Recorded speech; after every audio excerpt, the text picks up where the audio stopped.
अच्छा, एक सवाल और है मेरे मन में। भगत सिंह थे, उनकी किताब थी मैं नास्तिक क्यों।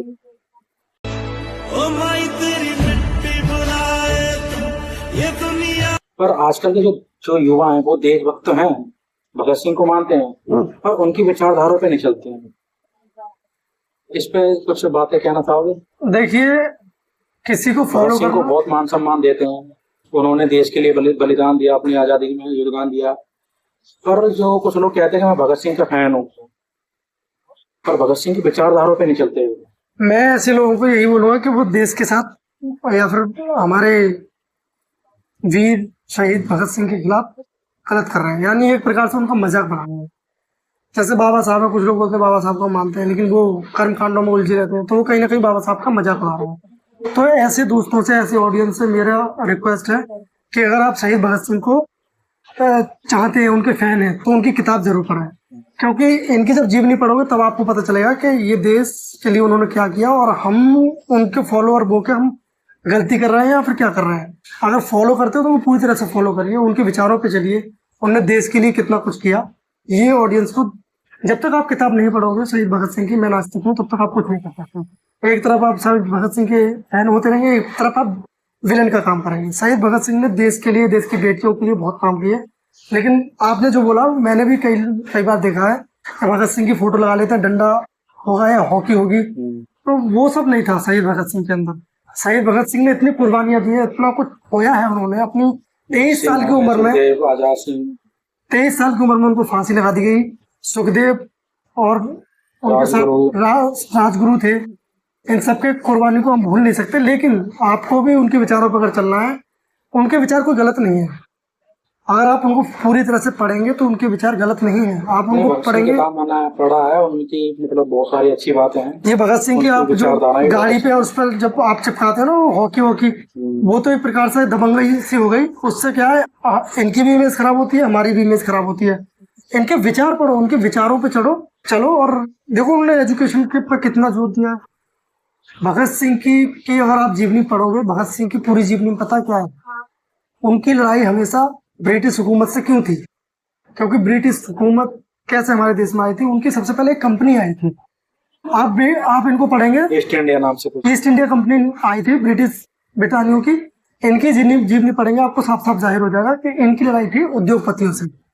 उद्योगपतियों के आने के बाद ही तो उनके पैर पसरे थे। जैसा आज सरकार हमारे देश में है, वर्तमान सरकार एक बार आ गई, अब उसके पैर इतने पसर गए हैं कि वो उद्योगपतियों को बढ़ावा दे रही है। अब कंपनियों में जो लोग काम कर रहे हैं बेचारे 10,000 पे 12,000 पे जो काम कर रहे हैं, उनको गुलाम बना दिया गया। आज की बात बता रहा हूँ 2025 की, और यही कंडीशन 1947 से पहले थी, जो भगत सिंह का टाइम था।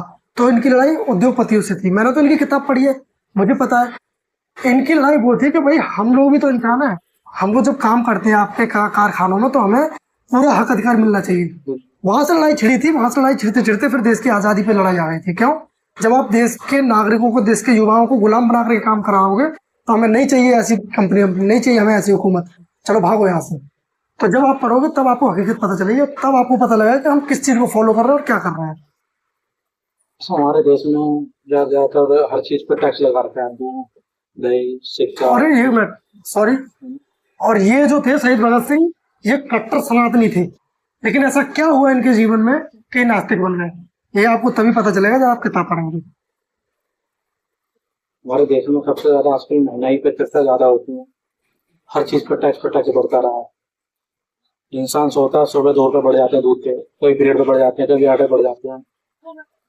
मतलब ऐसा क्यों कि गवर्नमेंट टैक्स पे टैक्स बढ़ा रही है? इतना तो बताते हैं लोग कि अंग्रेजों ने भी नहीं लूटा जितना ये लोग लूटे हैं देश।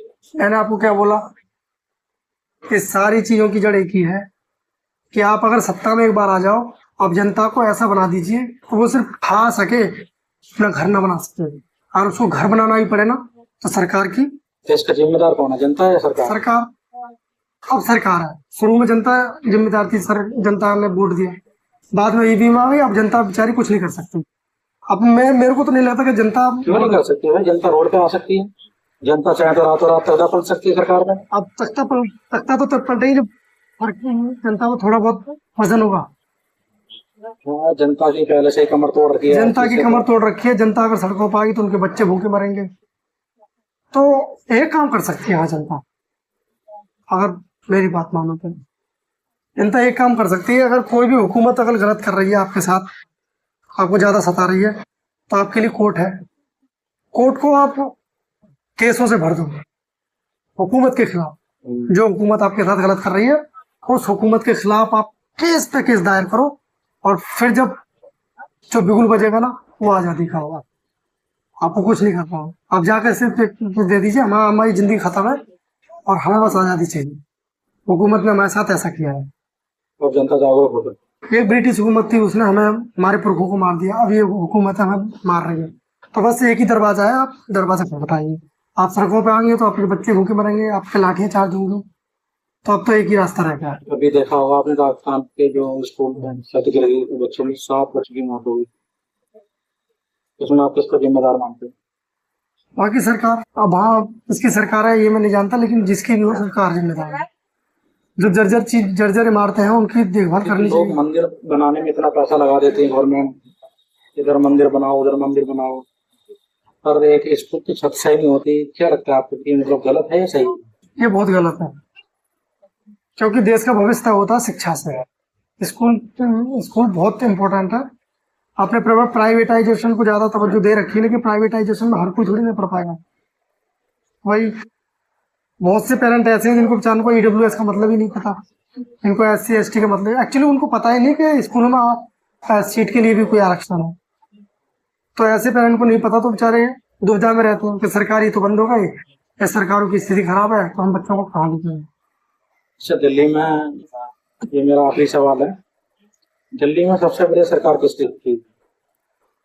सबसे बढ़िया सरकार शिक्षा के मामले में तो देखो आम आदमी पार्टी की सरकार सही थी, और ये स्वास्थ्य के मामले में भी सही थी, यातायात के मामले में भी सही थी। क्योंकि मैं भी 3 साल रह के आया हूँ दिल्ली में, तो वहाँ देखा मैंने कि हमारी बेटी हुई थी, वो बेटी का पूरा जो इलाज था वो सरकारी से चला था, तो वहाँ अच्छी केयर हुई थी। लेकिन मैंने सुना वहाँ सत्ता परिवर्तन हुआ है तो अब माहौल खराब है। कुछ लोगों ने बताया है मेरे को कि वहाँ की जो मोहल्ला क्लिनिक है वहाँ की स्थिति थोड़ी खराब हो गई, वहाँ ट्रीटमेंट अच्छा नहीं हो रहा। तो जब वहाँ दवाई गोलियाँ नहीं आएंगी तो ट्रीटमेंट क्या चलेगा। और एक चीज और देखिए, मैंने ये मैं बोलना चाहूंगा सरकार को भी, चाहे मुझे सरकार जेल में डाल दे चाहे कुछ भी डाल दे, कि देखो सोच समझ के बोलना, क्योंकि एक आजादी बहुत कम है लोगों पे। एक किसी ने बहुत अच्छी पंक्तियां लिखी है कि तुम्हारी दौलत नई नहीं है, ऐसी कुछ है। तो उनकी किसी ने लिखा है कि जो खानदानी रईस है वो मिजाज रखते हैं नर्म अपना, जो खानदानी रईस है वो मिजाज रखते हैं नर्म अपना, तुम्हारा लहजा बता रहा है तुम्हारी दौलत नहीं है। क्योंकि मैं 3 साल जब दिल्ली में रह के आया तो आम आदमी सरकार थी, तो जो गाड़ियां जो यातायात थे वो फ्री थे लेडीजों के लिए। तो किसी भी गाड़ी के पीछे कोई इश्तेहार नहीं छपा था कि आम आदमी पार्टी का। लेकिन अब मैं जब दिल्ली जाता हूँ तो टैंकरों पे भी गाड़ियों पे वो देवी की फोटो है, मोदी जी की फोटो है, CM साहब की और उनकी प्राइम मिनिस्टर जी की फोटो है। सरकार है तो उनकी फोटो नहीं होंगी तो किसकी? ये कहीं ना कहीं अपना ये नंगापन सा दिखाने की कोशिश है कि जो तुम काम थोड़ा करते हो लेकिन दिखाते कुछ ज्यादा हो कि हमने इतना कुछ कर दिया।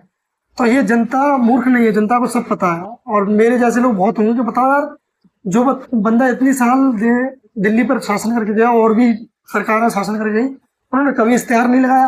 लेकिन जो बंदा कर लगाया है, तो ये जो पंक्ति मैंने आपको सुनाई थी, जो खानदानी रईस है वो मिजाज रखते हैं नर्म अपना, तुम्हारा लहजा बता रहा है तुम्हारी दौलत नहीं है। मतलब तुम सत्ता में जो आए हो ना, तो तुम एक प्रकार से नंगे ही हो। लेकिन जो खानदानी रईस थे, जिनको खानदानी रईस उसको बोलते हैं सबके लिए मरता है, तो पूरे देश के लिए मरता है, पूरे देश को साथ लेके चलता है, वो खानदानी रईस होता है।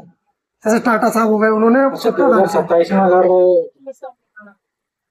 इलेक्शन अगर होते हैं, अगर ये गवर्नमेंट हार जाती है तो बेस्ट प्राइम मिनिस्टर कौन होगा? राहुल गांधी या कोई भी पार्टी का कौन हो सकता है?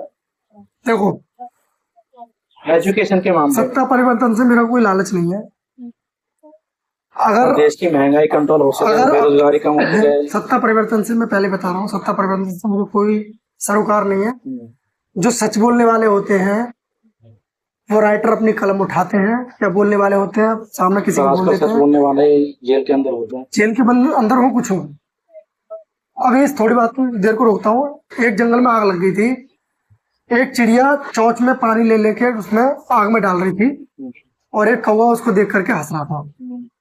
तो वो चिड़िया से बोला, उस पर रहा नहीं जा रहा, हंसते हंसते उसको मजाक बना रहा, फिर भी रहा नहीं जा रहा है, तू क्या चोंच से पानी डाल रही है, तो क्या बुझा लेगी इस आग को? तो उसने बोला, चिड़िया ने उसका जवाब क्या था कि देखो, जब इतिहास का भी लिखा जाएगा तो मेरा नाम उन पन्नों में इस तरीके से लिखा जाएगा कि मैंने आग भले ही ना बुझाई लेकिन कोशिश की, लेकिन एक मूर्ख था जो डाल पे बैठा बैठा हंस रहा था। तो सत्ता परिवर्तन से मेरा कोई सरोकार नहीं है। अगर वर्तमान प्रधानमंत्री है या वर्तमान जो राज्यों के मुख्यमंत्री है, वो अपना अपना रवैया चेंज करते हैं, वो देश के लिए समर्पित हो जाए, वो किसी भी धार्मिक आरएसएस या कोई भी किताबों के ऊपर ना चले, वो देश के ऊपर चले, देश की जनता को चलाए, तो मुझे किसी सरकार से कंप्लेंट नहीं है। तो जो लोग जेल में भर दो चाहे कुछ कर दो, जैसे सच्चाई बोलनी होगी वो बोलेगा, वो मर के ही बोलेगा। तो सरकार अब 2027 में चाहे किसी भी सरकार आप कोई आ, चाहे यही आ जाए, लेकिन अगर ये भी आए तो अपना मंसूबे चेंज करना है कि भैया हमें अब जनता के लिए जीना है, न उद्योगपतियों के लिए नहीं, जनता के लिए जीना है। जैसे चाइना को हमने कितना बदनाम कर रखा है, चाइना ने क्या कैंपेन चलाया है, पे बैक टू सोसाइटी, उद्योगपतियों ने खूब कमा लिया, मन भर के कमा लिया। अब बारी है कि आप अपनी सोसाइटी को वापस करो, जो गरीब लोग हैं उनको अपनी कमाई में से कुछ % वापस करो, ताकि उनकी भी तरक्की हो सके, उनके बच्चों की एजुकेशन की तरक्की हो सके, उनके घरों की तरक्की हो सके। तो ऐसे मंसूबे अगर वर्तमान सरकार लेके आएगी 2027 में, तो सबको खुशी होगी, हर नागरिक खुश हो जाएगा, अंदर अंदर नहीं उड़ेगा। हमें ये लालच नहीं कि सत्ता चेंज हो तो वो वाला व्यक्ति आए, क्या पता वो वाला व्यक्ति आएगा दूसरी पार्टी का, वो भी इनकी नक्शे कदम पे चले, तो क्या फर्क क्या हुआ फिर? ऐसे तो जनता आंख मीच के बोल देती है वो मंत्री बढ़ गया है, आम आदमी पार्टी को बढ़िया है। और इतना अच्छा करने के बाद भी केजरीवाल को सत्ता से उतार दिया गया। अब ईवीएम ने हटाया चाहे जनता ने हटाया, बहुत गलत हुआ, वो काम अच्छा किया। अब वो व्यक्ति अगर सत्ता में दोबारा आ जाता है तो उसके मन में क्या बैठेगा, यार इतना कुछ करने के बाद भी कुछ नहीं मिलता है, तो इसलिए लूटो जनता को। तो इसलिए सत्ता परिवर्तन से कुछ नहीं है, बस मैं तो ये कहना चाहूंगा। चलो दोस्तों,